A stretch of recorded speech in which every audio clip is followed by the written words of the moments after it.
আল্লাহর নবী সাল্লাল্লাহু আলাইহি ওয়াসাল্লাম মেরাজের রাত্রিতে এ মুসলমান আল্লাহর গোলাম যখন পথ চলতেছিলেন, জিবরাইল যখন নিয়ে যাচ্ছিল, আল্লাহর নবী থমকে দাঁড়ায় গেছেন। জিবরাইল ডাক দিয়ে বলে, হুজুর চলেন, মেরাজের রাত, আজকে বেশি সময় তো আপনাকে রাখা যাবে না, জান্নাত জাহান্নাম আল্লাহর সঙ্গে দিদার করে আপনাকে আবার ফেরত দেওয়া হবে, একটু মহব্বত মেহেরবানি করে তাড়াতাড়ি চলেন।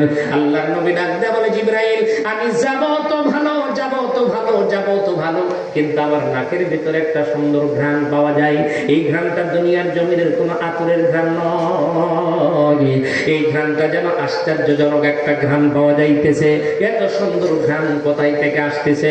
জিবরাইল ডাক দিয়ে বলে, পয়গম্বর এত সুন্দর ঘ্রাণ আপনার নাকের ভিতরে যাইতে আসতেছে, এই ঘ্রাণটা বেশি দূরের নয়, এই যে পাশে একটা কবর, এই কবর থেকে মেশক আম্বরের ঘ্রাণ আপনার নাকে আসতেছে। এটা দুনিয়ার জমিনের ঘ্রাণ নয়, এটা হলো আল্লাহর জান্নাতি ঘ্রাণ। আল্লাহর নবী ডাক দিয়ে বলে, জিবরাইল এই কবরের মধ্যে কারা, কাদের কবর এই জায়গার ভিতরে? তখন জিবরাইল ডাক দিয়ে বলে, হুজুর এই কথা বলতে গেলে তো সময় লাগবে অনেক। বলে, না আমি শুনতে চাই। বলে, হুজুর তখন জিবরাইল আমার নবীর কাছে ওয়াসরে শোনাই। বলে, এইটা সেই জামানার গল্প, যেই জামানায় এই দুনিয়ার জমিনের ভিতরে একজন নেতা ছিল, যার নাম ছিল ফেরাউন। ওই ফেরাউনের দাসী ছিল, ওই দাসী ঈমান আনছিল। এই ঈমান আনার খবর যখন ফেরাউনের কান পর্যন্ত পৌঁছে যায়, ফেরাউন তখন ওই দাসীকে ধরে নিয়ে আসলো। আসার পর ওই দাসীকে মারধর করলো, এত মারা মারলো, এত মারা মারলো, কিন্তু তার ঈমান থেকে বিচলিত করতে পারলো না। তাকে ডাক দিয়ে বলতেছে, বলো তোমার রব কে? এবার ওই দাসী ডাক দিয়ে কয়, আমার রব আল্লাহ। আল্লাহু আকবার বলবেন না? যেই বলতেছে আমার রব আল্লাহ, বলে আল্লাহ আবার কে? আনা রাব্বুকুমুল আ'লা, আমি তো আল্লাহ। আবার তো আল্লাহ কে? দাসী ডাক দিয়ে কয়, তোমার আল্লাহ যিনি, আমার আল্লাহও তিনি। আল্লাহু আকবার বলেন। ফেরাউন তখন তাকে মারতে মারতে মারতে মারতে বেহুশ করে ফেললেন। আবার হোশ হলো, আবার মারে। এরপরে হামান ডাক দিয়ে বলতেছেন, ও ফেরাউন এইভাবে মাইরা কাম হবে না, ওর ঈমান যদি আপনি নষ্ট করতে চান, ওর বাড়িতে সন্তান আছে, ওই সন্তানগুলোকে একটা একটা করে আপনি বিদায় করবেন। দেখবেন ওই সন্তান বিদায়ের ভয় তখন আস্তে করে ঈমান আনবে, ঈমান পরিবর্তন করবে। বলে, ঠিক আছে যাও, সন্তানদেরকে নিয়ে আসো। কিতাবের মধ্যে দেখেন তার পাঁচটা সন্তান ছিল। ও মুসলমান আল্লাহর গোলাম, তার বড় সন্তানকে আনা হলো। এবার আগুন জ্বালানো হলো, কড়াই দেওয়া হলো। ওই কড়াইয়ের উপরে একদম বড় সন্তানকে তেলের উপরে দিছে। তেলটা টকবক টকবক টকবক করতেছে।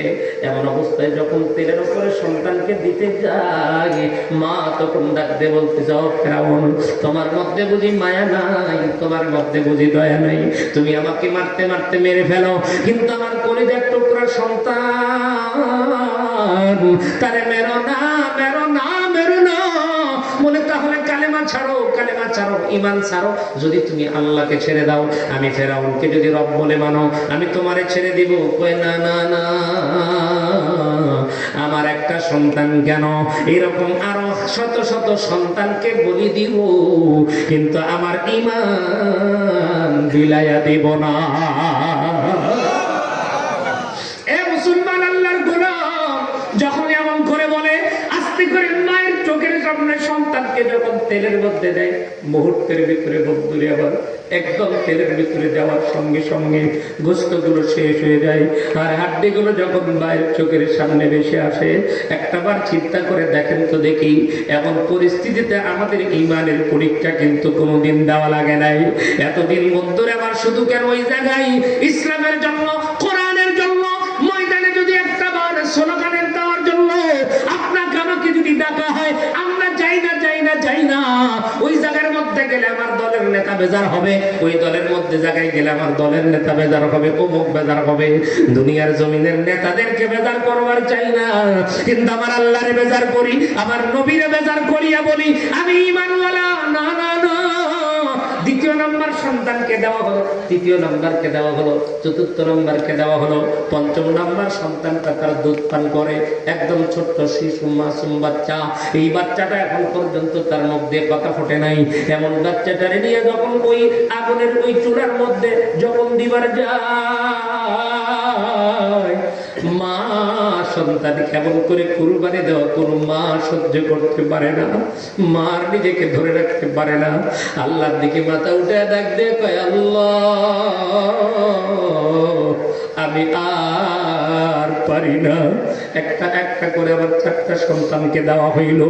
এই সন্তানকেও যদি আল্লাহ তুমি নাও, আমার চোখের সামনে যদি দেই, আমি কেমনে সহ্য করব? আস্তে করে ডাকতে বলতেছেন ফেরাউন আবার এই কলিজার টুকরা তো এখন পর্যন্ত কথা বলতে পারে না, এখন পর্যন্ত তার মুখ দিয়ে আমি মা ডাকটাও শুনতে পাই নাই। কারণ মা প্রসব বেদনা এত কষ্ট করে সহ্য করার পরেও ওই সন্তানের চেহারার দিক তাকাইয়া মা সব বলে যায়। মাকে সন্তান যখন মা বলে যখন ডাক দেয়, তখন সমস্ত ব্যথা মা কিন্তু ভুলে যায়। এই সন্তানকে তুমি দিও না। ফেরাউন ডাক দেখায়, ঈমান ছাড়বে কিনা বল। আল্লাহর বান্দা নিজেকে ধরে রাখতে পারে না, সহ্য করতে পারে না। হয়তো তার মনের ভিতরে এখন দুর্বলতা চলে আসছে। এ মুসলমান, আমার আল্লাহ রাব্বুল আলামিন এবার সাহায্য করলেন। ওই ছোট্ট মাসুম বাচ্চা আস্তে করে ডাকতে, জবান করে যেন ডাকতে বলতেছেন, মা গো, ও মা, ভয় পাওয়ার কোনো কারণ নাই। তুমি দেখতেছো তেল, আর আমি দেখতেছি তেলের মধ্যে আল্লাহর জান্নাত। আল্লাহু আকবার বলেন। এই কথাটা মায়ের কান পর্যন্ত চলে আসছে। সঙ্গে সঙ্গে মা মুখের মধ্যে একটা হাসি, চোখের মধ্যে পানি। ফেরাউন চমকে গিয়ে কয়, কি রে, কি ব্যাপার? তোর চোখের মধ্যে পানি আর মুখের মধ্যে হাসি দেখতে পাই, কারণ কি?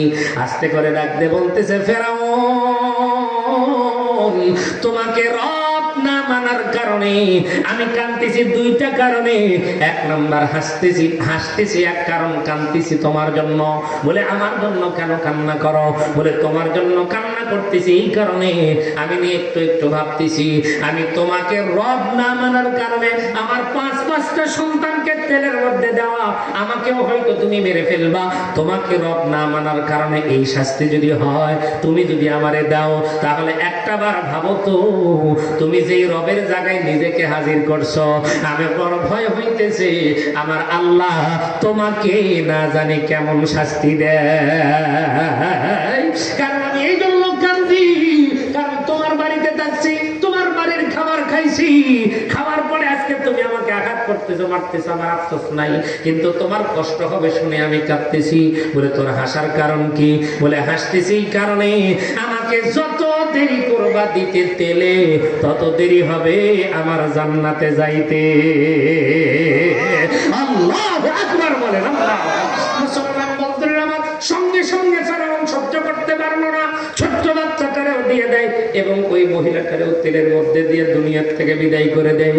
কিন্তু একটা ওয়াদা নিয়েছে, ও ফেরাউন, তুমি আমাদেরকে মারবা, তুমি আমাদেরকে মেরে ফেলো, কিন্তু আমাদের হাড্ডিগুলো এক জায়গায় করিয়া আমাদের মা এবং সন্তানদের কবরটা তুমি এক জায়গার মধ্যে দিয়ে দিও, এক জায়গায় মাটির মধ্যে তুমি দিয়ে দিও। ফেরাউন ঠিক ওই কাজটাই করছে। তাদের ওই হাড়গুলো একত্রিত করিয়া যেই মাটির নিচে ডুবায় দিছে, চাপা দিছে, মাটির নিচে রেখে দিয়েছে। আমার আল্লাহ রাব্বুল আলামিন, ওই যে শুরুতে বলেছি, যারা বলে আমার রব আল্লাহ, যারা বলবে আমার দিন ইসলাম, যারা বলবে আমার নবী মুহাম্মদুর রাসূলুল্লাহ সাল্লাল্লাহু আলাইহি ওয়াসাল্লাম, আল্লাহর ঘোষণা হবে তাদেরকে জান্নাতের বিছানা বিছায়া দাও, জান্নাতের পোশাক পরিয়ে দাও, জান্নাতের দরজা খুলে দাও তাদের জন্য। তারা ওই জায়গা পর্যন্ত জান্নাতের নিয়ামত ভোগ করতে থাকবে, কিয়ামত পর্যন্ত তারা ঘুমায় থাকবে। সুবহানাল্লাহ জোরে বলেন।